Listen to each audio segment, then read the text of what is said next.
He's going to wait on him. He's going to put the crossover on him. He realized that wasn't a good move that last time. White flag. Here he goes. He's going to try to slide under him here. Come on, baby. And Blaney's coming. Both these cars are driving terrible right now. Not allowed to go. Nah, they're driving good. Come on, baby. You can do it on this end of the speedway. Come off the 4 and get up alongside of him. Half a mile Here to he go. comes. Here he comes. Who's going to get off? Here he comes. Here he comes. He's got him this time. It's going to be a drag race. Wow. They touch. They touch. Great. We had a photo finish here last race. We're getting ready for another one, folks. Get up off your seat. Here they go. For 2 in a row, trying to set him up. Gordon's going to make the big move on the inside when they get down here to turn 3. Dog. Slow car might be in the way. Here he comes. He's going to drive it to the bottom. Oh, Harvick's leaving a lot of bottom. This slow car's going to be in the way. Just like a year ago, he's going to get him though. Here they come. Gordon's got loose. It's Harvick. Hopkins trying to take the tight line as they go down into Pelican Belt. Tommy Hill goes across to defend it. I'll tell you what, this is blokes racing this. This is bloke stuff this now. It's the biggest man that's going to take this. Into Druids Hill Bend. Hopkins looks to go round the outside. Surtees, he'll definitely look at Surtees and Hopkins. He's been strong there. Because he's been, and he's going for the wide line to get a good kick out under the group straight. Tommy has to defend. He's got to give him the long way round. Hopkins gets a terrific drive out of that bend, and he's forced his way through, going into Surtees, inches between front and rear wheel. Tommy Hill guides and tries to get the drive out of Surtees, but Hopkins has got the move. Watch Tommy now. Tommy's really drop. He's got to make a move as we go down now. Pilgrim's drop into Hawthorns. Tommy takes that narrow line and levers his way back in front of Hopkins, but now he's got to keep in front of him as Hopkins comes underneath him into Westfield, and he forces Tommy to give as they drop down into Dingle Dell. Tommy Hill takes another drive up the inside into the Sheen curve. What heroic racing! Tommy's wide and Sheen curve. He pulls it back across. It's going to go down to the finishing line. It's the last corner, Jacob. We're heading now towards Clearways. I can't believe this. John Hopkins moves over to try and get a tight line. He did this to Tommy last time out. He moves across. Tommy cuts back and dives in. Hopkins has got in too deep. They go for the line. Is it going to be him? Is it going to be Hopkins? And they cross the line. Hell! I chose everyone, so I don't care who wins. Oh, look at Guy Martin. Look at Guy Martin. Really closing up on Michael Dunlop. The Tyco Suzuki. Plenty of top end. This is Deer's lead. That's just a big corner at the top there, and they were so close together. Michael Dunlop, Guy Martin, who's behind them? No one. Yeah. Same line for both guys, same body language through there. And now, will Guy Martin try and use the slipstream up the hill to draw alongside? Oh, is he close enough? He is! Whoa! Didn't even wait for the slipstream, did he? But Mike Dunlop can hit back here. Dunlop can hit back here. Oh, he's hit back. He has, has he? Oh, no! They definitely touched. Guy Martin was almost out of the seat there. Those bikes came together. That was as close as it's ever going to be. That was a case of no, you don't. So Michael Dunlop is going up the inside here as well. There's another superb. We've seen him do this loads of times. That was the slipstream that time. Guy Martin just got mugged, and now Wheelers. Oh, back again. Anything you can do. Yes, Guy Martin goes through. So down to Turner Gruff. Oh. This is to start doing that kind of stuff on you boys. Yeah, I think Michael Dunlop might just be patient here. Lindsay Hairpin will be crucial. Guy Martin will know that Michael Dunlop will be looking for a way past him here. Yeah. He's got to try and outthink him as well as outrace him. And Michael Dunlop following in the wheel tracks. Oh, so late on the brakes. Oh, he's off! James in turn 1 for the final time. Ed's going to need to pedal hard to beat him off of turn number 4. Castro Neves and Canard are side by side by them. Mike, it's been a while since we've said it. Get the cameras out for a photo finish. They're setting up for turn 4 for the final time. Ed Carpenter has one more overtake push left off of turn number 4. He'll move to the high side. Here comes Carpenter. Side by side with Briscoe. Briscoe got him. Briscoe. Right. White flag. Final lap. Hornish. Pacing. Touching. Bumping, bruising, look at this! Round they come in front of the grandstand, everybody on their feet. Couldn't be closer. What an end to a fantastic season Hornish with his nose in front. Castroneves coming back. He's coming back in Castroneves. Castroneves heading for the line. Hornish gets it on the line. Just heimlich hoch, wie er zurückschaltet mit hohen Drehzahlen. Der Motor jault richtig. So, jetzt müsste er links daneben kommen, aber Trulli weiß das natürlich und fährt wieder Kampflinie.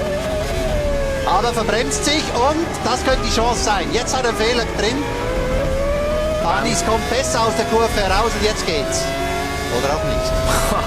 Da ist er voll in den Drehzahlbegrenzer rein. Ja, das hat ihn ein bisschen gekostet. Und jetzt ist er wieder auf der falschen Seite. Und Trulli rettet es, eine weitere Schikane ins Motodrom. Aber da hat der Drehzahlbegrenzer so brutal abgeriegelt, da hat er ja richtig... Ja, da hat er von Hand geschaltet, nicht die Schaltautomatik drin gehabt. Und jetzt rutscht er noch. Der Trulli macht das gut. Ohne unfair zu sein, fährt er einfach immer innen, Kampflinie.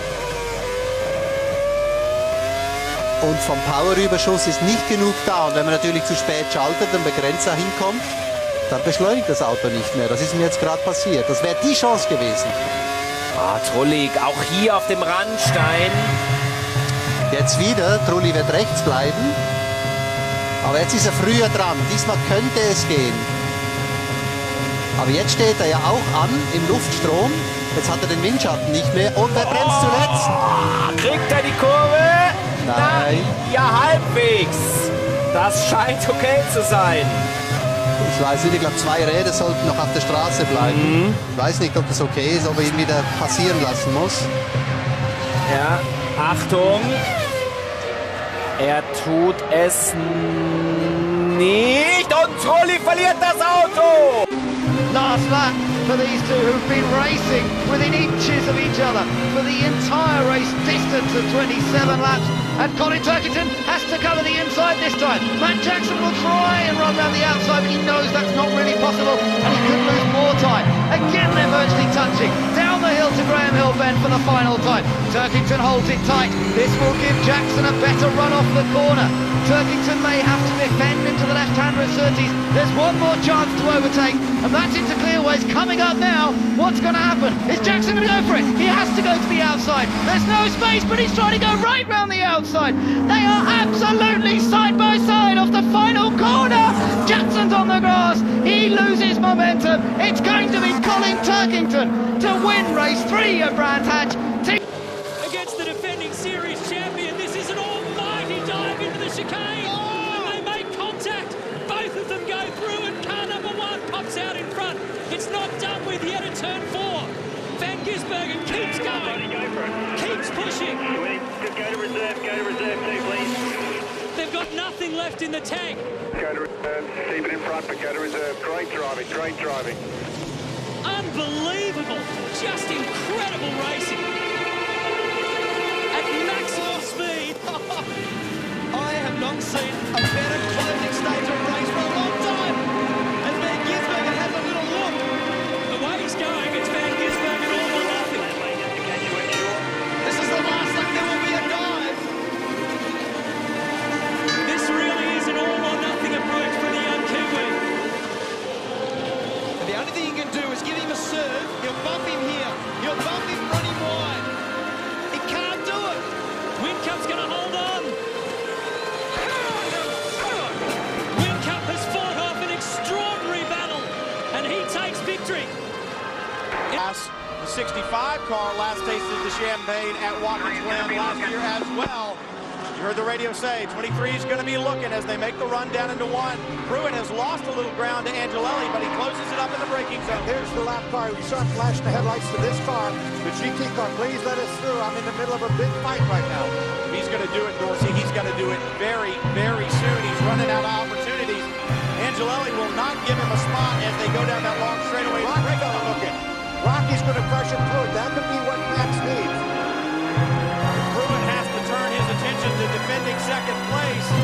As you say, that may be what Angelelli needs, but Pruitt, a good run off of the tight corners and up through the S's. Jules will run him up into the street corner really deep. He'll take him as deep as he can, hoping that the car will slide wide and let him run to the inside on that launch. There's GT traffic in front as they work up through the S's. I saw the cars flash by.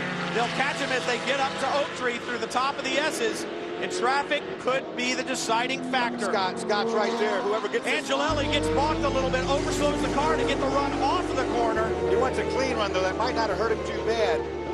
Look at the flashing lights. He's got to get this other GT car, and Scott's got the run. Scott's got some speed right here, and so does the 23 Rockefeller. You saw Angelelli have to overslow slightly to avoid that GT traffic. He moves to the inside. He's not going to give this up. No way will he give this up. The same Forza right in front. He better be aware. Oh, look at he slides wide, side by side through this last section of corners. Angelelli takes the lead, but Rockefeller outside, and they contact. A lot of contact, and Rocky's got the lead. Rocky to the lead through Hogpen. Angelelli trying to fight back. Rockefeller from third to first. Angelelli holds on to second. Pruitt will slide to third. Way to go, Rocky. Awesome job, man. Did we see the last lap ball go out? Have we got one more? I think this is the last lap. 18-13 plus one. Here goes Book. He'll try around the outside again, but Lowndes drives it down the middle of the road. He'll hold on. Lowndes, he's got to be getting the power on nice and smoothly, and he does exactly that. I'm seeing one of the last two corners for the Mercedes-Benz using the additional braking power that he's got. He's got to be right there. I don't think he's quite got the power. They've really turned up the Maranello engine on the bright red Ferrari. Craig Lowndes actually has done all right after the safety car period, saved a bit of fuel. And here comes the issue again. It's going to be down to the traffic. It's the Donut King Lotus and holds up the leader. But once again, Lowndes positions his car right in the middle of the road. But here comes Burke round the outside into Brock Skyline. Last lap, half a lap to go for 2014 in the Lincoln Moly Bathurst 12 hours. Spare a thought for Peter Edwards, who's put a lot of his own money and time into building his program with Mark Coffey at Maranello Motorsport. And what about John Bow and Mick Asalo, the Flying Finn, who's done an outstanding job all weekend? People are on the walls applauding this battle for the lead, and we're not over yet. The marshals are watching this just as much as we are. Down Conrad Straight for the final time. There's a third of a lap and three, possibly only two, outbraking manoeuvres left for Maxi Burke. And Craig Lowndes is putting it all on the line. This is for a Ferrari win. They've never won here. Maranello Motorsport, the emotions running high. This is Alan Simonson's car. Can they get this to the line? There's one more heavy braking down into Maguire's for the final time. The teams are on the pit wall, and he's not coming from that far back. He's not coming from that far back. Craig Lowndes brings home Alan Simonson's Ferrari and wins the Lincoln Moly 12 hours for 2014. Bathurst